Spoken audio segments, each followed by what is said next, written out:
सुना आप लोगों ने। धनुष तोड़ने वाले के विरोध में भार्गव श्री परशुराम जी की एक घोषणा हो गई, जैसे धनु तोड़ा साहस भाव संशोधित मोरा, सोम लगाऊ अभी आई समाजा, नक मारे देंगे सब और राजा। या तो धनुष तोड़ने वाला सोम लगाऊ, सो माने बाप लगाऊ माने तलब हो जाए, बिहाई माने छोड़कर समझो माने समाज को। वो धनुष तोड़ने वाला समाज छोड़ करके अलग हो जाए, और ऐसा न किया गया तो फिर महात्मा जी के द्वारा व्यवहार क्या किया जाएगा?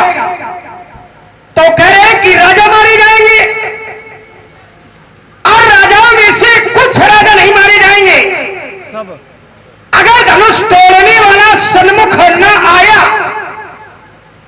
अगर धनुष तोड़ने वाला समाज छोड़ करके महात्मा जी के सामने प्रस्तुत न हुआ, तो एक निर्णय महात्मा जी ने ले लिया कि नक मारे गई है सब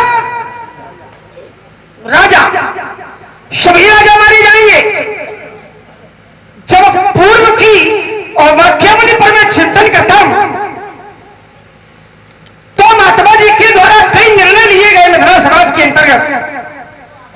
जिस समय राजा जनक के सामने महात्मा जी की प्रस्तुति हुई, तो राजा जनक से भी महात्मा जी ने कहा,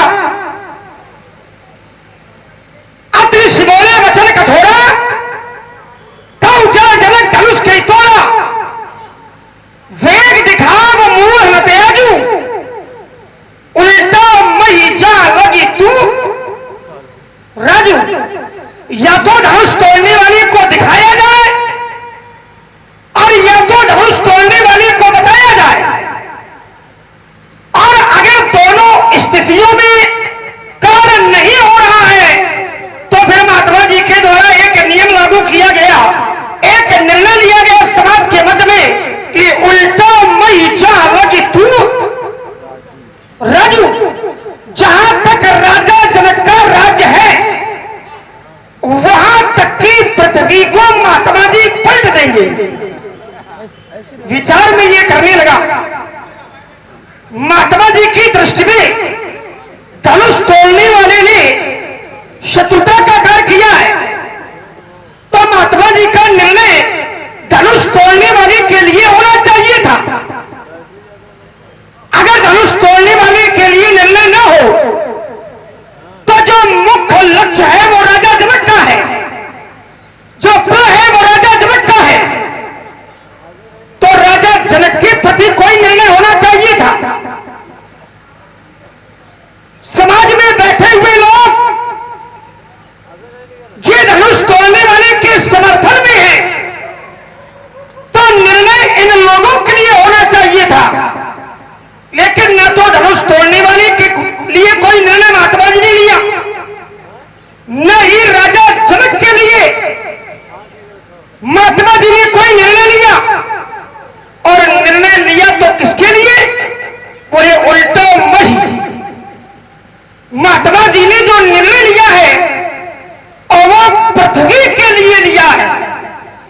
विचार में ये करने लगा, अपराधी या शत्रु के लिए कोई दंड निर्धारित किया जाए, या तो हमारी नीति कहती है, लेकिन जिसका कोई अपराध नहीं है, जो अपराध के समर्थन में भी नहीं है, अपराध से जुड़ा भी नहीं है, उस व्यक्ति के लिए अगर समाज का कोई व्यक्ति निर्णय ले रहा है, तो ये नीति का खंडन है, ये धर्म का खंडन है, ये न्याय नहीं, ये अन्याय की धरती है। क्या माता पृथ्वी के द्वारा भी कोई कार्य बिगाड़ा गया है? और अगर पृथ्वी के द्वारा कोई कार्य नहीं बिगाड़ा गया, तो महात्मा जी का जो निर्णय है वो पृथ्वी के लिए क्यों है? ये बात कम समझ में आ रही है। महात्मा जी का जो विरोधी है वो कौन है? महात्मा जी का जो शत्रु है वो है धनुष तोड़ने वाला।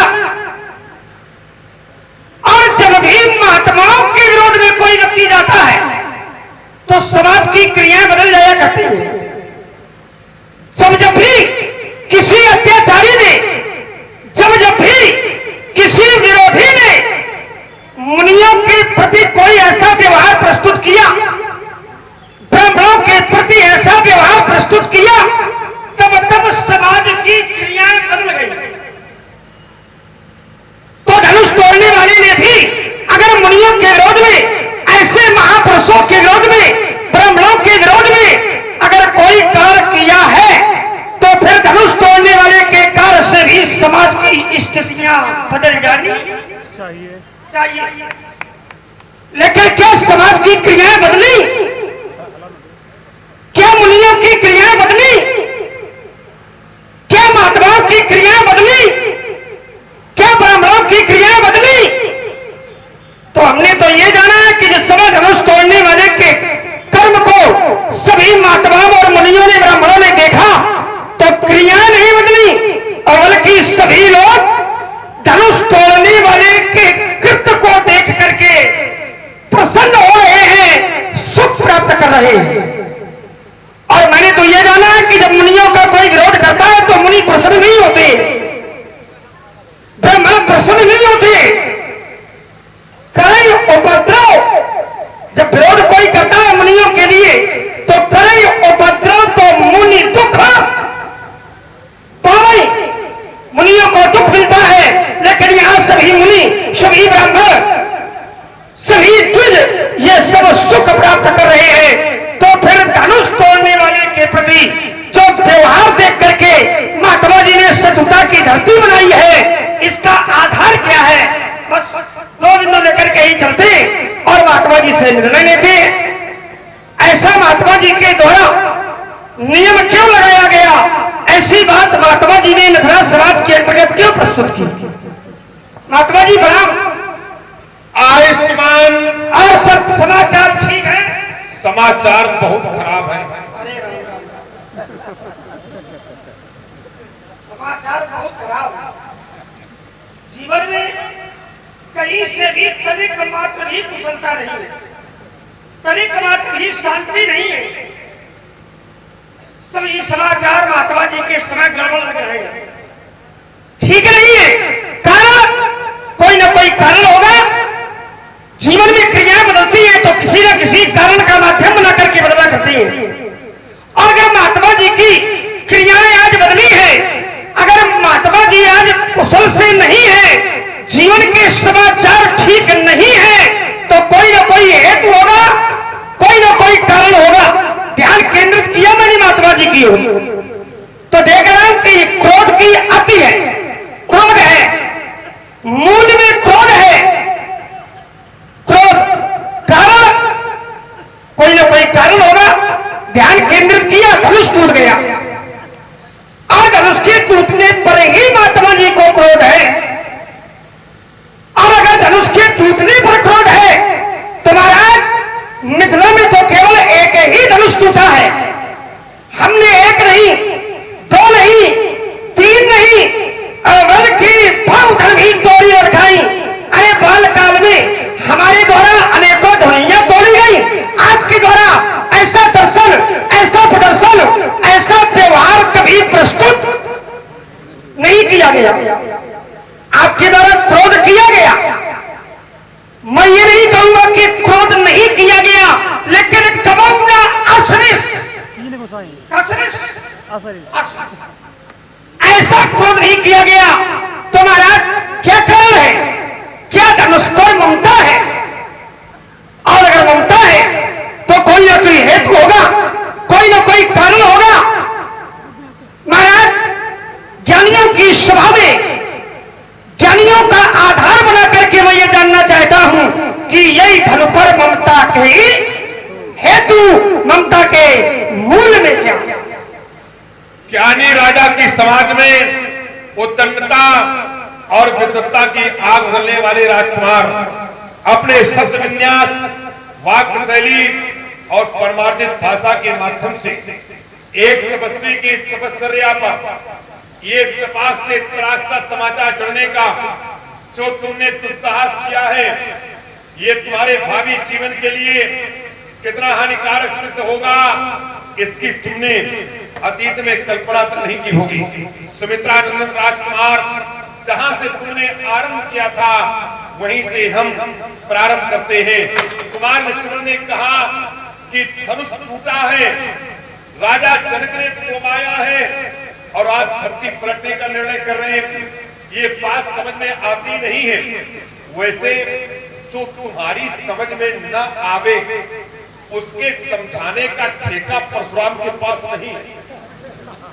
हम तुम्हारे बाप का दिया राशन नहीं खाते कि हम तुम्हें सब समझावे, और न तुम्हारे पिता ने आज तक हमें एक थैला दक्षिणा दी कि हमारे बेटे को तुम समझा दे। लेकिन चलिए, समस्या लेकर के आए हो, क्षण मात्र में हम समाधान किए देते। राजा जनक ने हमें बताया था कि ये हमारी जो बेटी है, जिसके पाणी ग्रहण संस्कार के लिए हमने आयोजन किया है, ये पुत्री हमारी धरती से पैदा हुई है। तो हमने एक निर्णय किया कि जिस पुत्री ने धरती से जन्म लिया है, उस पुत्री के पाणी ग्रहण संस्कार के लिए राजा जनक को एक ऋषि के, एक मुनि की अस्थियों का, उनके प्राणों का बलिदान देना पड़ा। ये दधीच की हड्डियों से निर्मित धनुष और इसमें सन्निहित महात्मा दधीच के प्राण और इन प्राणों का उत्सर्ग आज हुआ कब? जब इस धरती के गर्भ से जन्म लेने वाली पुत्री का पाणी ग्रहण संस्कार हुआ तब। तो हमने निर्णय किया कि जिस पुत्री ने धरती से जन्म लिया, उसके पाणी ग्रहण के लिए एक ऋषि को अपने प्राणों की आहुति देनी पड़ी। भविष्य में फिर कभी राजा जनक की धरती से अगर किसी पुत्री ने जन्म लिया तो फिर किसी ऋषि को अपने प्राणों की आहुति देनी पड़ेगी। तो निर्णय किया कि धरती पलट दूंगा, फिर कोई बेटी जन्म नहीं लेगी धरती से, और जब कोई बेटी जन्म नहीं लेगी तो उसके पाणी ग्रहण संस्कार के लिए किसी ऋषि को अपने प्राणों की आहुति नहीं देनी पड़ेगी। इसलिए उनको एक दूसरा बिंदु तुमने हमें दिया कि धनुष तोड़ने वाले ने धनुष को तोड़ा है, तो महात्माओं ने, मनीषियों ने उसका पक्ष लिया है। कुमार लक्ष्मण, अगर आज तुम्हें महात्माओं के, मनीषियों के पक्ष की चिंता सता रही है तो विचार गंभीरता से ये कीजिएगा कि यही वो मनीषी हैं, यही वो महात्मा है। जिस समय राजा जनक का प्रण पूरा नहीं हुआ था तो ये सभी कह रहे थे, सोचे सकल कहत सक चाही और विधि सन विनय करत मन माही। विधाता से सब प्रार्थना कर रहे थे, सब सोच रहे थे, सब परमात्मा से निवेदन कर रहे थे क्या कि हर विध वेग जनक चढ़ताई और मति हमारी इस देश भाई। हे मेरे विधाता, हे मेरे परमात्मा, हे मेरे ईश्वर, तू राजा जनक की चढ़ता का हरण कर ले। हर विध वेग जनक चढ़ताई, चढ़ता माने मूर्खता। राजा जनक का ये निर्णय, ये मूर्खता का निर्णय है। हर विध वेग जनक चढ़ताई और मति हमारी इस देश सुहाई। मति माने पुत्र, सुहाई माने पवित्र। मेरी जैसी पवित्र पुत्र इस राजा जनक को आप भगवान दे दीजिएगा तो जिस समय याज्ञवल्क्य जैसा ज्ञानी, साकल्य जैसा तर्कण, बंदी जैसा विद्वान, कारगिल जैसी वृत्ति महिला के नेतृत्व में महात्माओं के द्वारा ये निर्णय पारित किया गया था, तब तुम्हारी पुत्री ने चिंतन क्यों नहीं किया? तब धनुष को खरीदने के लिए आपने अवरोध क्यों उत्पन्न नहीं किया? ये चिंतन का विषय है कुमार लक्ष्मण, ये सोचने का विषय है। एक तृतीय बिंदु, बहुत कम शब्दों में उत्तर कर रहा हूं सारगर्भित लक्ष्मण, वह यह कि ये धनुष टूटा, इसके पहले लक्ष्मण ने धनुषा तोड़ी और हमने कभी क्रोध नहीं किया, कभी दर्शन नहीं दिए। एक सीधा सा उत्तर कर रहा हूं, जब तुमने दुनिया तोड़ी उनसे कोई आवाज, कोई ध्वनि ऐसी नहीं हुई जो हमारे किरण महेंद्र तक पहुंचती और हमें ये ज्ञात कराती कि लक्ष्मण के द्वारा ये कार्य किया जा रहा है। तो क्या जब ये श्रीमान अजगो महोदय टूटे तब इनकी ध्वनि पहुंची? जी हाँ, जब ये टूटे तो भरे घुमन ध्वनि घोर कठोरा इनसे इतनी कठोर ध्वनि हुई कि सारे भुवन में व्याप्त हो गई। और भुवन के ही एक स्थल विशेष पर हमारा किरण महेंद्र स्थित है, वहां ये ध्वनि पहुंची। प्रमाण तेई अवसर सुनी। अब कोई प्रश्न कर दे भगवान परशुराम जी क्या सुनी, तो सीधा उत्तर है शिव धनु भंगा। हमने सुना कि शिव धनुष टूट गया, तो आए बिल्कुल हमारा आगमन हुआ। लक्ष्मण तुम्हारी ध्वनियों में ध्वनि नहीं तो हमने सुना नहीं, सुना नहीं तो जाना नहीं, और जाना नहीं तो आना नहीं, और आना नहीं तो क्रोध करने का कोई औचित्य बना नहीं। एक अंतिम बिंदु है तुम्हारा एक धनुष पर ममता। आपको धनुष से ममता क्यों है? आपके पूर्वज थे जिन्हें मनु जी के नाम से जाना जाता है। श्री हरि, हरि की नाभ से कमल, कमल से ब्रह्मा, ब्रह्मा के मरीच, मरीच के कश्यप, कश्यप के विवस्वान, और विवस्वान के महाराज वैवस्वत मनु। अपने विचारों को संकलित किया। एक व्याकरणाचार्यों ने कहा आज से एक ग्रंथ की रचना हो गई जिसे लोग मनु स्मृति के नाम से जानेंगे। और उस मनु स्मृति में उन्होंने लिखा कि विप्राणाम तो ज्ञान तो ज्येष्ठम, क्षत्रियाणाम तो वीरता। ब्राह्मण ज्ञान से श्रेष्ठ होता है, क्षत्रिय अपनी भुजाओं की वीरता से श्रेष्ठ होता है, वैश्य जिसके पास धन अधिक होता है वह श्रेष्ठ माना जाता है, और चतुर्थ वर्ण सेवा से महान होता है। हम ब्राह्मण हैं, आए बिल्कुल हम भगवंशी ब्राह्मण हैं, हम ज्ञानी हैं, और ज्ञानियों के हृदय में ममता नहीं होती। एक संविधान की सीधी धारा रामचरितमानस से आपको अवगत कराती कि रस रस सूख सरित पानी और ममता त्याग करे जिम। ज्ञानी, ज्ञानियों के हृदय में ममता नहीं होती, इसलिए चुन मेरे हृदय में कोई ममता नहीं। रेन पालक काल बस ये बोलत कोई न समार। राजा के लड़के तू संभाल करके नहीं बोलता। धनवी संत प्रार्थन, कहां भगवान शंकर का धनुष, और कहां तुम्हारी दुनिया जिन्होंने लोकार्थ परोपकारार्थ एक पग आगे नहीं बढ़ाया, ये विदित सकल संसार। तो कहां भगवान शंकर का धनुष, और कहां तुम्हारी दुनिया, कहां तुम्हारी दुनिया, कहां भगवान शंकर का धनुष, कहां राजा भोज, और कहां बढ़िया सुंदर ये नियम बढ़िया लगाया आपने। कहा राजा भोज और कहा महाराज ये ज्ञानियों की समाज है, वक्तव्य जब प्रस्तुत करनी चाहिए तो विचार करके करनी चाहिए। आइए जहां से आपने आरंभ किया मैं वहीं से प्रारंभ हो रहा हूं। आपने कहा कि सीता का जन्म पृथ्वी से हुआ है, और सीता के पानी के संस्कार में एक महात्मा के तेज का विकसन हुआ है। इसलिए मैं पृथ्वी को पलटूंगा कि अब जो कोई कन्या द्वारा जन्म न ले, और आज के बाद कोई धनुष न टूटे किसी ब्राह्मण के तेज पर, साधना पर कोई आंच न। विचार किया मैंने, ये तो नीति वही हो गई कि महाराज अपराध कोई और कर रहा है और फल किसी और को भोगना पड़ रहा है। क्या ऐसा भी नियम है कोई? अरे भाई माता पृथ्वी ने सीता को जन्म दिया, तो क्या इसमें माता पृथ्वी का कोई अपराध है क्या? अब राजा जनक ने ये क्यों करवाया है ये तो राजा जनक ही जानता है। अगर किसी पुत्र का जन्म मां की कोख से हुआ है और उस पुत्र का पिता अपराधी है, तो क्या मारा जाएगा पत्नी को?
सेवस्व सततम तजिलोक धर्मान, कभी अधर्म के मार्ग में नहीं चलती है। सेवस्व साधु पुरुषान जी काम कृष्णान, हमेशा साधुओं की सेवा में रत रहती है। अन्य से दोष गुण चिंतन मास भूतवा सेवा कथा रस भाव नितरात्मत्व। तो जो माता पृथ्वी का कार्य है, माता पृथ्वी का नियम है, वो हमेशा धर्म के प्रति ही आरूढ़ रहता है। तो ऐसी धर्मवान, ऐसी श्रद्धावान, सबका भार हरण करने वाली माता पृथ्वी के लिए आपने जो नियम लिया है, महाराज नियम लगाया है, ये हमारी दृष्टि में उचित नहीं है बल्कि अनुचित है। पहली बात, आइए एक बात समाज के मध्य में और आपके द्वारा रखी गई। आपने कहा कि राजा जनक का विरोध भी हुआ है, लोग कह रहे थे हर विध बैग जनक जलताई और मत हमारा असदे सुहाई। महाराज, अगर वास्तविकता में लोग धनुष का खंडन नहीं करवाना चाहते थे, अगर वास्तव में ज्ञानियों के लिए धनुष का टूटना अपराध था, तो फिर धनुष टूटने के बाद भी लोगों को धनुष तोड़ने वाले का विरोध करना। लेकिन आपके अलावा संसार का दूसरा कोई ऐसा महापुरुष, ऐसा कोई ज्ञानी हमें नहीं दिखाई पड़ा जिसने ये कहा हो कि धनुष तोड़ करके राजा जनक ने अपराध करवाया है और धनुष तोड़ने वाले ने अपराध किया है। हेलो, हाँ, तीनों त्रिवेदी पटरी कला वालों ने 50 मुद्राएं परशुराम जी के चरणों में 50 मुद्राएं। कई चिंतन आए हैं और चिंतन में कोई ये कह रहा है कि बरसारो जानकी जोगू विवाह कर दिया जाए, धनुष न दिलवाया जाए। कोई कह रहा है कि का शंकर धनुचाई कठोरा और का श्यामल मृदुगाम किशोरा। किसी का ये चिंतन है। कोई कह रहा है कि धनुष इन्हीं के द्वारा टूटेगा। तो ये मिथिला वासियों के अपने अपने स्वतः निज के चिंतन है।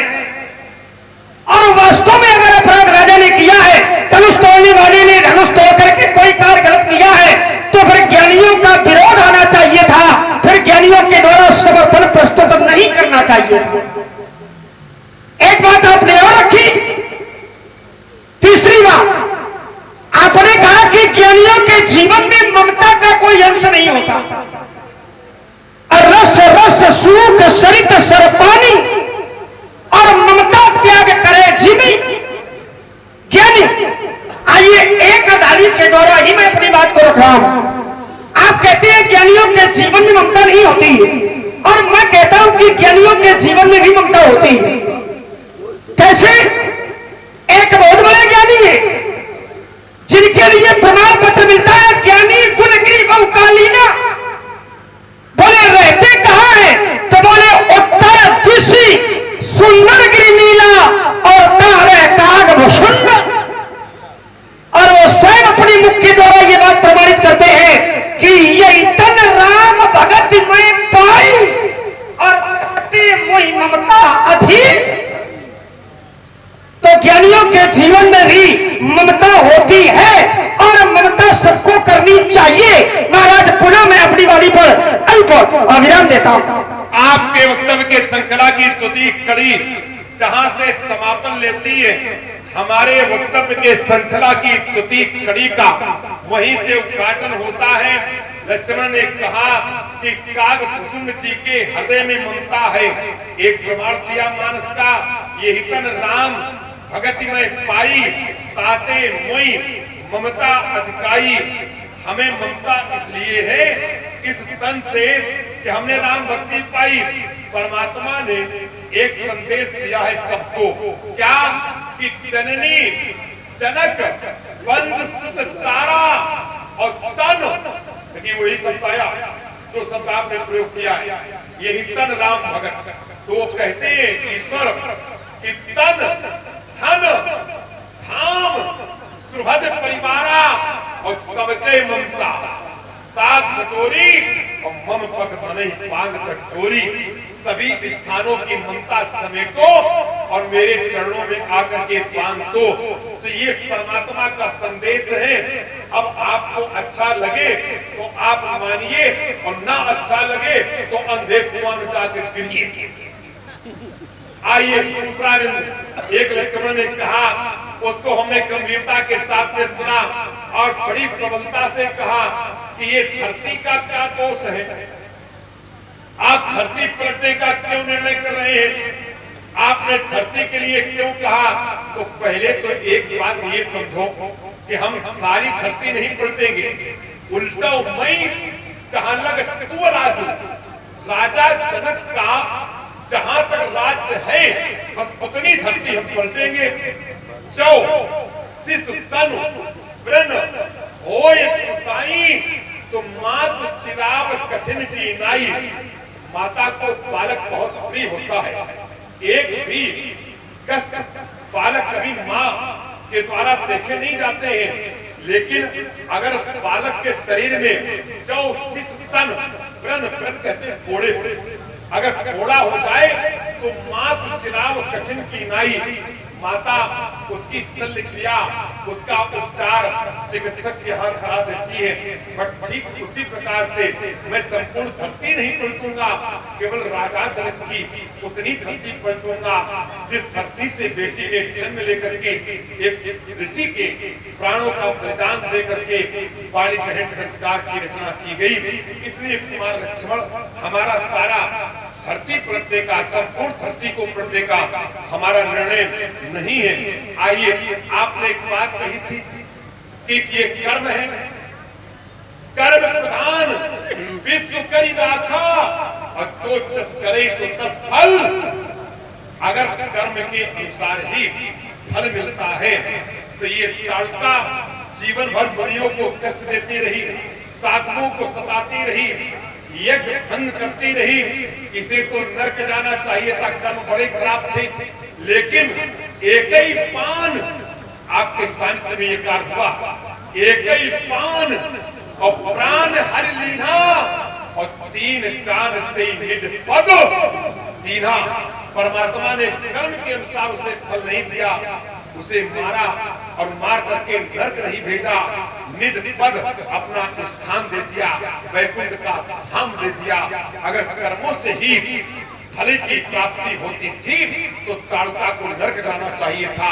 फिर तुम्हारे ही सानिध्य में ये कार्य संपन्न हुआ और कुमार लक्ष्मण ताड़का को वैकुंठ का धाम प्राप्त हुआ। ऐसा क्यों? एक तीसरा बिंदु इसी श्रृंखला में छोड़ करके हम तुम्हें और समर्पित किए देते हैं, वह यह बड़ी गंभीरता के साथ में तुमने अपना पक्ष रखा और कहा कि ये तो मिथिला है, कोई कुछ कह रहा है, कोई कुछ कह रहा है, कोई कुछ कह रहा है। ये अपने अपने सबके व्यक्तिगत विचार है। अच्छा, ये अपने अपने सबके व्यक्तिगत विचार है और ये विचार, ये क्या कोई सामूहिक विचार था या व्यक्तिगत विचार था जो आपने कहा कि महात्मा उसके। हाँ, एक बात बड़ी अच्छी आपने जोड़ी कि अगर ये विरोध में थे तो फिर जब धनुष टूटा था तो इनको विरोध में ही रहना चाहिए था, विरोध करना चाहिए था। अब इनके पास विरोध करने की सामर्थ्य बची कहां? क्यों? तीन लोक के छे फटवानी और सबके सकट समधन धानी। इस धनुष ने तीन लोक के जितने भी योद्धागण थे सबकी शक्ति को समाप्त कर दिया। और धनुष तोड़ने वाले ने जिस बल से, जिस पौरुष से धनुष को तोड़ा है वो बल किसी के पास नहीं है। वो धरती पर अगर किसी के पास है तो एकमात्र परशुराम के पास है। धनुष तोड़ने वाला कैसा है? मनो पीर रस धरे शरीरा, वो पीर रसधारी है। और धरती पर पीर रसधारी अगर कोई है तो परशुराम है। शांत वेश, करनी कठिन, परिणित जाई स्वरूप और धारी मुनि तन चरु वीर रस। तो धनुष तोड़ने वाला भी वीर रसधारी और ये परशुराम भी वीर रसधारी। इसलिए विरोध करने की सामर्थ्य मेरे अतिरिक्त किसी में नहीं कुमार लक्ष्मण, इसलिए मैं विरोध कर रहा हूं। और किसी में ये सामर्थ्य नहीं है और किसी में ये शक्ति नहीं है। हमारा विरोध सार्थक, हमारा विरोध शास्त्र के अंतर्गत सही। आइए पुनः आपने अपनी दूसरे क्रम में प्रस्तुति प्रस्तुत की और पुनः मैंने आपकी प्रस्तुति पर ध्यान दिया, विचार किया। आइए पहली बात आपकी आई, आपने कहा कि भाई पृथ्वी मैंने पूरी पलटने की बात नहीं कही है। मैं जानता हूं कि पूरी पृथ्वी को पलटने की आपने बात नहीं कही। आपने केवल राजा जनक के राज्य को पलटने का नियम लगाया है।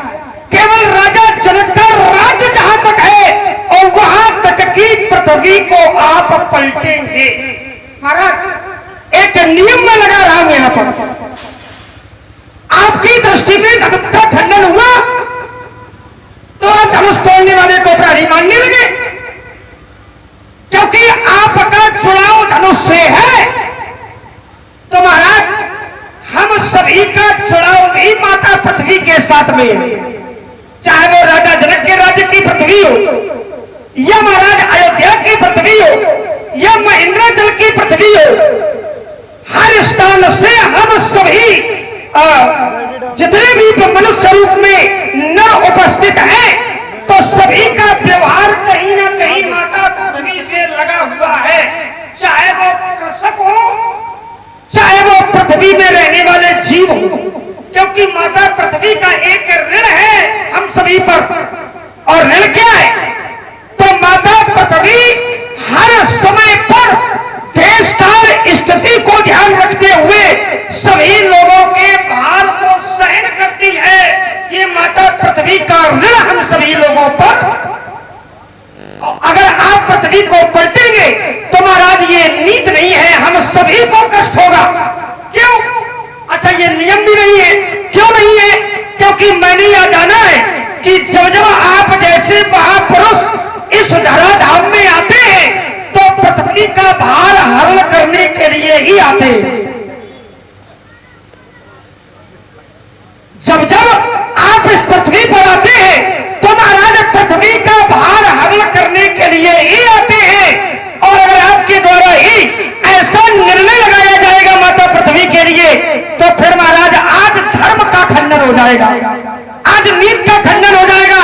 क्योंकि हमने जाना है कि आप जैसे महापुरुष परमार्थ के लिए धरा में आते हैं। भगत भूमि भूषुर सुरन, उसमें भक्तों का भी मान है, पृथ्वी का भी मान है, ब्राह्मणों का भी मान है, साधुओं का भी मान है। और इन सबकी रक्षा का दायित्व तो केवल आप जैसे महापुरुषों पर है। और आप जैसे महापुरुषों पर अगर ऐसा कोई नियम लगाया जाएगा तो ये उचित नहीं होगा, ये अनुचित होगा। पहली बात। आइए दूसरी बात आपने रखी, आपने कहा कि किसी का सामर्थ्य ही नहीं है कि धनुष तोड़ने वाले का विरोध कर सके। अच्छा क्यों नहीं है भाई? अरे न सामने विरोध करे तो महाराज परोक्ष में भी विरोध कर सकता है, न यहां करे तो कहीं ना कहीं से तो विरोध होना चाहिए। अब जैसे एक अत्याचारी अत्याचार करता है और उससे सब लोग भयभीत रहते हैं, और जब वो अत्याचार करता है तो देवन महाराज देवताओं की स्थिति रावण आवत सुनत सकोहा और देवन तके मेलगिरी। जो मुनि है जब वो अत्याचार करता है तो सामने विरोध नहीं कर रहे, लेकिन परोक्ष में मुनियों के द्वारा भी उस बात का खंडन किया जा रहा है, उस बात से दुख प्रकट किया जा रहा है। और यहां पर बड़े बड़े महात्मा हैं। अरे याज्ञवल्क्य जैसे महात्मा है, शतानंद जैसे महात्मा है, विश्वामित्र जैसे विज्ञानी है जो आपके बाबा हैं और हमारे गुरुदेव भगवान है। और ये सब धनुष तोड़ने वाले से अधिक बल रखने वाले हैं। ये लोग चाहे तो विरोध कर सकते हैं, लेकिन विरोध करने की बात छोड़ो महाराज, विरोध की तो कोई सोचता ही नहीं है। मिलकर के कर क्या रहे हैं? तो बोले करई आरती पुर नर पर वित्त विसारी विरोध सब लोग भूल गए। तो महाराज जहां से भी आपके द्वारा नियम लगाया जाए विचार करिएगा कि धनुष तोड़ने वाले ने कोई अपराध नहीं किया, इसीलिए ये लोग धनुष तोड़ने वाले का विरोध नहीं, और नहीं तो जब हुआ तब तक महाराज कहीं न कहीं विरोध की धरती बनी जरूर है। चाहे वो राजा दक्ष का अपराध हो महाराज, चाहे वो रावण का अपराध हो, चाहे वो तारका का अपराध हो, चाहे वो मारीच स्वभाव का अपराध हो, जब जब अपराध की धरती बनी है तो विरोध जरूर हुआ है। इसलिए अगर यहां भी अपराध है, यहां भी अनैतिक कर्म है, तो विरोध की धरती बननी जरूर चाहिए थी, नहीं बनी, इसका मतलब कि महाराज अपराध नहीं। आपने एक बात छोटी सी और रखी है, आपने कहा कि महाराज ममता करनी चाहिए, क्यों? आपने कहा कि ममता का त्याग करना चाहिए, मैंने कहा ममता करनी चाहिए, तो आपने एक सिद्धांत लगाया। आइए मैं एक सिद्धांत आपको और देता हूं। महाराज संत कहते चैते निज कछ स्वार्थ होई, तो तापर ममता कर सब। जहां भी किसी का स्वार्थ होता है वहां पर ममता करनी चाहिए, ऐसा आचार्यों का मत है, और आचार्यों का मत कभी असत्य नहीं हो सकता है। महाराज पुनः मैं अपनी गाड़ी पर अल्प विराम देता हूं। आइए कुमार लक्ष्मण, सागर में सब मोती नहीं, कुछ खोंगे भी होते हैं। सागर में सब मोती नहीं, कुछ खोंगे भी होते हैं, और सब राजकुमार विद्वान नहीं, तो तुम जैसे खोंगे भी होते हैं। बड़ी कहानी गड़बड़ है तुम्हारी। हमको पाठ पढ़ाते हो कि जही पर कछ निज स्वार्थ होई, तही पर ममता कर सब कोई। जहां स्वार्थ होता है ममता वही होती है।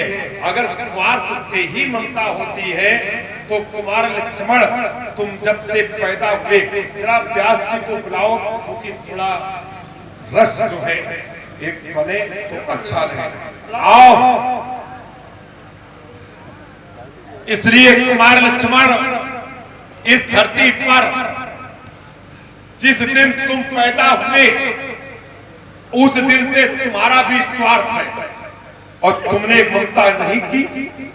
अगर स्वार्थ से ही ममता जन्म लेती है तो आपने भी तो स्वार्थ के लिए ही अपने भैया राम के चरणों में अपनी प्रीत जोड़ी थी। क्यों नहीं हुआ उस समय पर ममता का जन्म? मैं एक मानस से आपको प्रमाण दिए देता कि ये जही अरे जही पर का छुनी जी, आपने कहा स्वार्थ होता है वही ममता होता है, लेकिन आज मैं ये विचार करता कि ये पारई ते देखिए हमारे सुयोग व्यास कानपुर महानगर की धरती से गंगा के तट पर बसी हुई कानपुर नगरी से पधारे। आप बहुत ही सुंदर व्यास और बड़े ही लगनशील हम सब लोगों के अत्यंत प्रिय कुमार लक्ष्मण, जिस समय तुम्हारा जन्म हुआ अपने भैया के चरणों में स्वार्थ के लिए तुमने अनुराग रखा। ये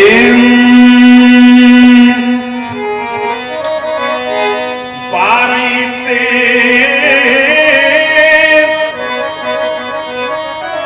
निज हित पद जानी,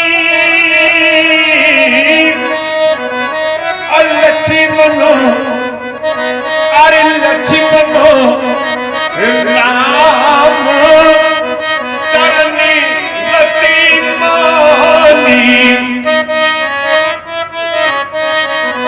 बचपन से ही तुमने अपने भैया के चरणों में अनुराग माना, प्रीत मानी, रति माना, और किस लिए माना? निज हित। निज हित माने स्वार्थ, निज माने अपना और हित माने अर्थ। तुमने स्वार्थ के लिए माना और कहीं ममता नहीं। अगर स्वार्थ से ममता होती तो आप बताइए कि हमें यहां ममता है। आइए एक दूसरा बिंदु लक्ष्मण ने खड़ा किया, उसको भी हमने गंभीरता के साथ सुना। बोले धनुष तोड़ने वाला का विरोध विश्वामित्र को करना चाहिए था, विश्वामित्र ने नहीं किया। अब तुम विश्वामित्र के हाल में पूछो, वो तुम्हारा नमक खाते हैं, और जो आदमी जिसका नमक खाता है वो उसी की बजाता है। रोटियों के लारे पड़े थे, 56 भोग खा रहे हैं, काहे का विरोध करेंगे तुम्हारा? क्या आवश्यकता पड़ी है? जिस समय महामुनि विश्वामित्र जी चले थे अपने सिद्ध आश्रम से, तो स्थिति क्या थी व्यास जी? जरा देखिए, ये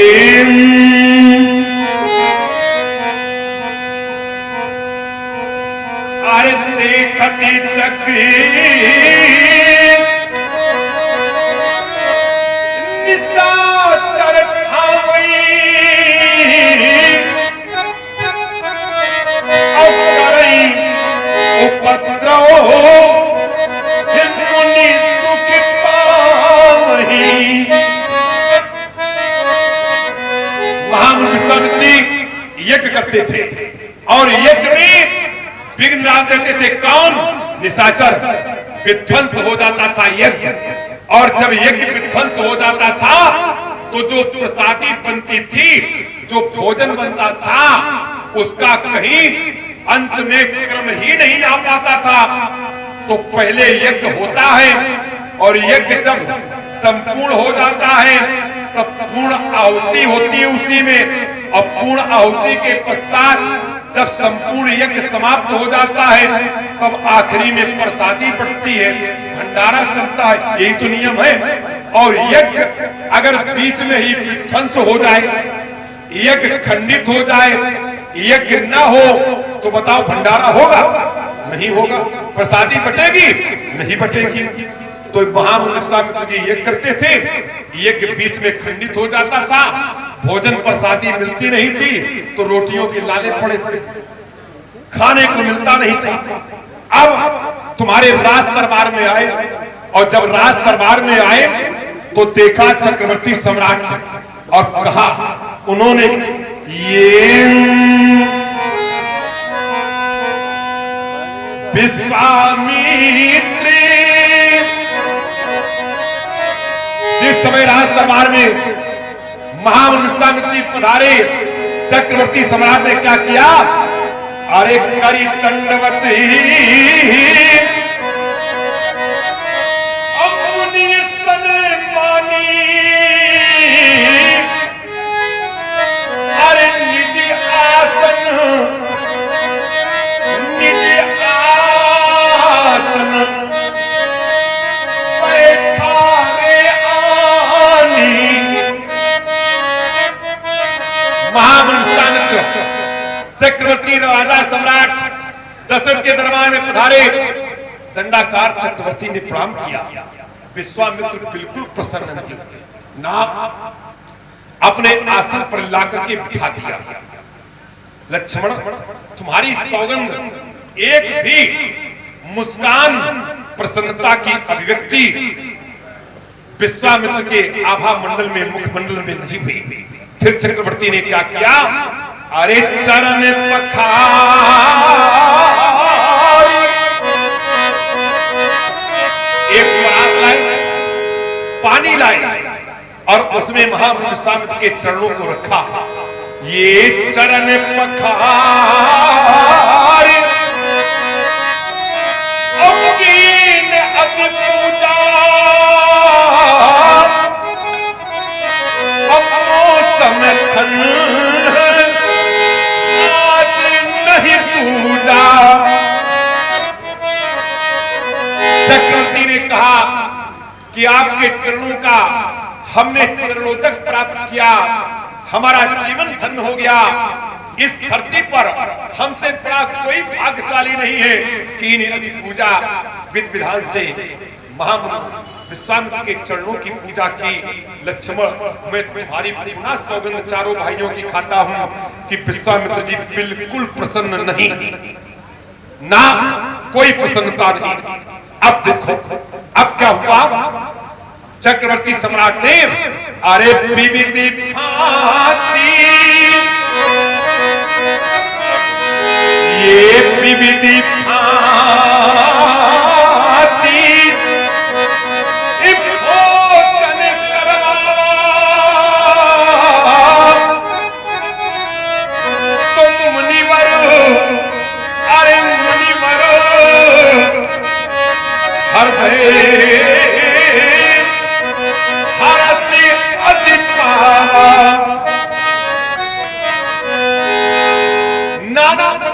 56 प्रकार के भोग जहां चक्रवर्ती सम्राट ने पलगाए, अरे विश्वामित्र जी बोले मरे जात राम भूखन आज आत्मा तृप्त हो गया। क्या निभा गया, रोटी के लाले पड़े तुम्हारे साथ चल रहे हैं, वो तुम्हारा विरोध काहे करेंगे? जो जिसका नमक खाता है, चाहे धर्म हो और चाहे अधर्म हो, प्राणी उसी की बचाता है। और यही हाल तुम्हारे यहाँ है।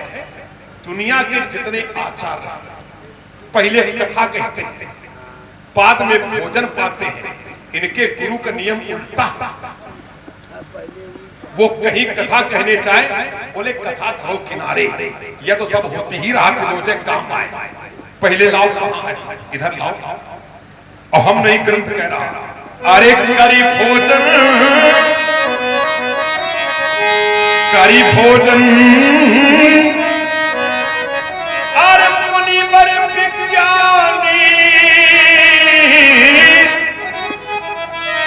लगे अरे फिर लगे कहानी कछु, ये कथा पुरानी। पहले भोजन बाद में कथा, दुनिया के आचार पहले कहते कथा बाद में भोजन, और इनके गुरु का नियम उल्टा, पहले भोजन तब कथा।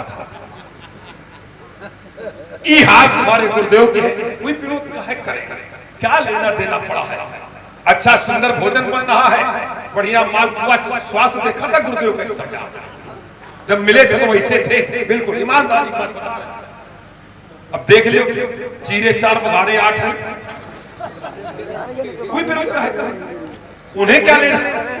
अपने पैर कुल्हाड़ी काहे को मारेंगे? क्या जरूरत पड़ेगी? व्याज जी नहीं करेंगे, अच्छी बात है, ना करें, हमें क्या लेना देना है? इसलिए कुमार लक्ष्मण ये बातें न बताओ। एक बात थी क्या? धरती धरती धरती धरती पलटने की बात आप करते थे, मैंने कई प्रमाण दिए। आपने कहा धरती के लिए आते हैं ना, फिर चलिए एक सारी बातें काटता हूं आपकी। आपने एक दोहा पढ़ा था क्या? ये भगत भूमि भूसुर सुरभि, हाँ सुरहित लागे कृपाल, करत चरित धरि मनुज तन, ये सुनत मिटई जगजाल। कितने आपने बताए? भगत, भूमि, भूसुर, सुरभि और सुर, ये 5 आपने बताए। हम इसमें भूमि को काटे देते हैं, एक अलग कर रहे हैं, और एक मैं भी दोहा पढ़ रहा हूं। किसके लिए? हाँ विप्रथेन सुर संत हिता, विप्रथेन सुर संत 4 है। विप्रथेन सुर संत हिता, लीन मनुजी अवतार,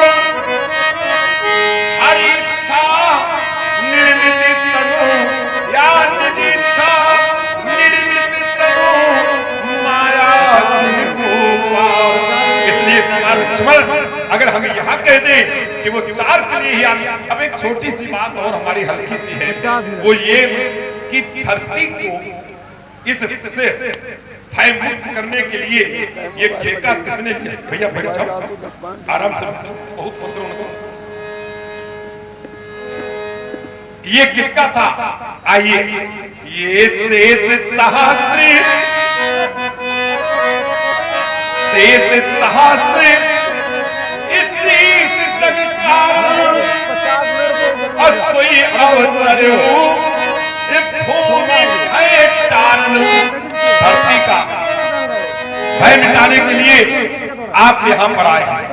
भूमि भय तारण कौन? शेषावतार लक्ष्मण भूमि का भय मिटाने के लिए आए। तो भाई भूमि का भय मिटाओ, और भूमि का भय नहीं मिटा सकते तो कम से कम भूमि को भयभीत तो न करो। राजा जनक का व्रत पूरा नहीं हो रहा था, और आपने जब विरोध किया तो ये परिणाम निकल करके सामने आया। क्या? ये लखन सको और बचन जगो बोले,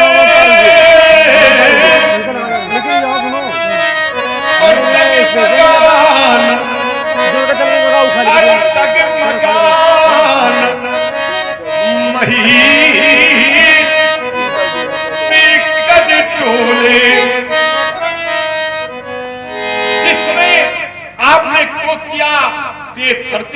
लजा गई, वसुंधरा कांप गई, ये भयभीत हो गई। लक्ष्मण धरती को कैसे मुक्त कराने आए थे और धरती को ही भयभीत कर रहे हो। हम समझ नहीं पा रहे हैं कि धरती को अगर भय मुक्त धरती को भयभीत तो न करो। अगर धरती को भयभीत करते हो तो ये न्याय होगा कि अन्याय होगा, ये धर्म होगा कि अधर्म होगा। और सबसे बड़ी बात ये है कि ये तुम्हारी ईमानदारी है कि ये तुम्हारी बेईमानी है। हाँ, राणा पूरा आरोप किस पर तो कोई पुरानी रंजिश है क्या? बनती नहीं है क्या बस में आप लोगों को? ये बात समझ में कब आ रही है भैया जी? आओ अब इस पर चिंतन करो। अरे महाराज, आप कहते हैं कि वो तुम्हारा नमक खाते हैं, तुम्हारा दिया खाते हैं, तो तुम्हारा विरोध काहे करेंगे? अरे महाराज, मैं अपने विरोध की चर्चा कर रहा हूं क्या? एक बात मैं ये नहीं कहता कोई हमारा विरोध करे, बात यहां धनुष तोड़ने वाले की है। तो वो तुम्हारा नहीं है, वो अलग है। अलग अभी अलग है, क्योंकि चरित्र से भी मैं अपने आप को या उन्हें नहीं जोड़ रहा हूं। चलिए अच्छा, हम सिद्ध करेंगे वो किससे अलग है।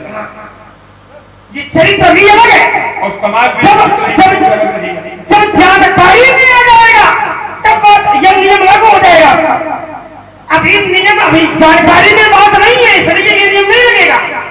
और फिर अरे महाराज, क्षत्रियों का ये परम कर्तव्य है, परम धर्म है कि जब भी ब्राह्मण अपने घर में आए तो महाराज हर प्रकार से ब्राह्मण की पूजा करनी चाहिए।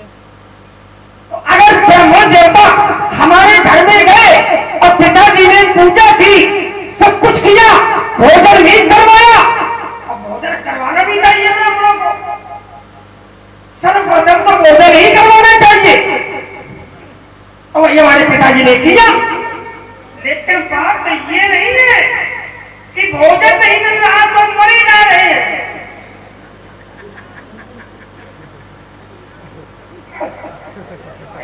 बचाव तो कहिए, पकड़ दिया। भोजन नहीं मिला। अरे महाराज, महात्मा विश्वामित्र जी के पास ऐसी विद्याएं हैं, जाते नाग न क्षुधा पिपासा और अतुलित बल तनु तेज और हमको भी दिए। अब जिसके पास में ऐसा बल है, ऐसी साधना है, ऐसी विद्या है, अब उनके लिए ये बात व्यक्ति कहो कि भोजन नहीं मिल रहा तो मरी जा रहे।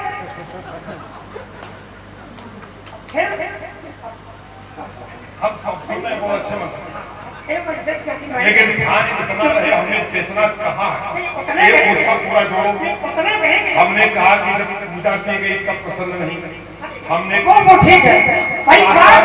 जो मुख्य उद्देश्य जो आपका है वो भोजन में, प्रसन्नता भोजन से ही क्यों है, हमें उसका उत्तर करेंगे भाई। मूल में तो अगर केवल आप ये कहते कि भोजन से ही वो प्रसन्न हुए, ये आपने गलत कह दिया ना कि भोजन नहीं मिल रहा तो मरे जा रहे हैं। ये अच्छा नहीं लगा। आइए महाराज, दूसरी बात ये है, पहली बात मैंने बताई तो उनके पास में विद्या है, भोजन की वो शंका नहीं है, लेकिन लोक रीत में अगर भोजन के माध्यम से कोई सम्मान कर रहा है तो भोजन भी ब्राह्मण करते हैं, ये लोक रीति। अगर न मिले तो भी कोई आवश्यक नहीं है कि भोजन मिले ही, क्योंकि ऐसी विद्या है। महाराज मंत्र पढ़ा जाएगा और क्षुधा और पिपासा शांत हो जाएगी। हमें भी दिया है और उसका ये गुण है, तो ये ना कहो कि भोजन नहीं मिला तो मरे जा रहे। आओ इसी पर एक चिंतन है, चिंतन ये है, देखिए ज्ञानियों की समाज है। अच्छा, राजा जो होता है प्रजा का संरक्षक होता है,